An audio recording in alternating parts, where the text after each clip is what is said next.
乡亲继续要来讲这个骨盆、骨盘，若是受伤，讲治疗复杂，这个困难度是真悬。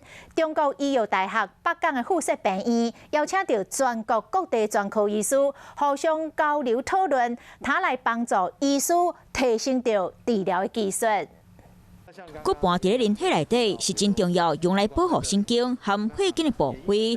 为了提升治疗的知识，中国医药大学北港附设病院结合台湾骨科创伤医学会举办研讨会，邀请专科医师来到北港妈祖病院互相交流。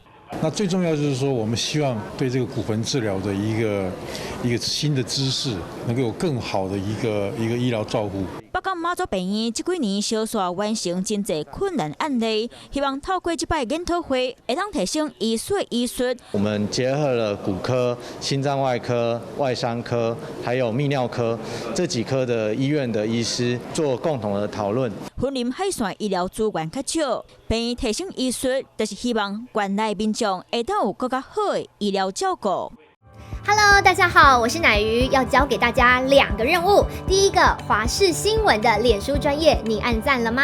还有华视新闻的 YouTube 频道，赶紧订阅起来，还要记得按赞，开启小铃铛哦。